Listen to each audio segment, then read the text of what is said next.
Well folks, it seems the chip industry just got a little less chipper. Intel's CEO Pat Gelsinger is out. He was brought in to turn the company around. It didn't quite work out that way. Gelsinger had a vision, a big, expensive vision. He wanted Intel to not just make its own chips, but to make chips for everyone else too. Think of it like McDonald's suddenly deciding to also make the buns for Burger King. Bold? Sure. Wise? The jury's still out on that one. Gelsinger pushed this foundry business hard. He poured billions into building new factories. He even started talking like a tech bro from the 90s, bringing back the Intel Inside slogan. Remember that? It was everywhere, like a slightly less catchy version of Got Milk. But here's the thing, while Gelsinger was busy building chip factories, the rest of the world was moving on. Companies like AMD and Nvidia were making faster, more powerful chips. And then there's Apple. Remember them? They used to use Intel chips in their Macs, but then they decided to make their own chips, and they're really good, like, make you question why you ever used anything else good. So, Intel was stuck between a rock and a hard place. They were losing ground in their core markets, and their big bet on the foundry business wasn't paying off yet. Let's be clear, Gelsinger walked into a tough situation. Intel had been struggling for years. They had fallen behind in manufacturing technology. Their rivals were eating their lunch. And their stock price was about as much fun to look at as your electricity bill after you leave the AC on all summer. Gelsinger's plan was to spend big and catch up. He wanted to make Intel the undisputed king of chips again. He called it a return to the Grovian mindset after Andy Grove, Intel's legendary former CEO. Grove was known for his aggressive, take-no-prisoners approach. He was the guy who once said, "Only the paranoid survive."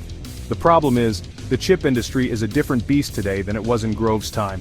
It's more global, more competitive, and more expensive than ever before. Building a chip factory these days costs more than a small country. And even if you do build it, there's no guarantee anyone will come. That's the bet Gelsinger was making. He was betting that Intel could outspend, out-innovate, and outmuscle its rivals. And for a while, it seemed like it just might work. Intel's stock price went up. Analysts were cautiously optimistic. But the reality was, Intel was still losing ground. Now, Intel isn't going bankrupt anytime soon. They're still a massive company with tons of resources, but they're at a crossroads. They need to figure out what they want to be when they grow up. Do they want to be the company that makes the chips that power everything? Or do they want to be the company that makes chips for other companies? Or can they be both? These are tough questions, and there are no easy answers.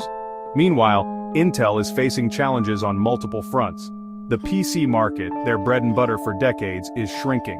People are using their phones and tablets for more and more things. And when they do buy laptops, they're not necessarily buying ones with Intel chips. Then there's the competition. AMD is nipping at their heels in the PC market. Nvidia is dominating in graphics chips, which are increasingly important for everything from gaming to artificial intelligence. So, what's next for Intel? That's the billion-dollar question, literally. The company is searching for a new CEO. Whoever they choose will have a tough job ahead of them. They'll need to make some tough decisions about Intel's future. Do they double down on the foundry business? Do they focus on their core markets? Do they try to do it all? One thing is for sure, the chip industry is only going to get more competitive. Companies like Samsung, TSMC, and Global Foundries are all investing billions in new factories and new technologies. Intel is going to have to fight tooth and nail to stay relevant. The good news is, Intel has done it before. They've been counted out before, but they always seem to find a way to come back. The question is, can they do it again? Only time will tell, but one thing's for sure, it's going to be a wild ride.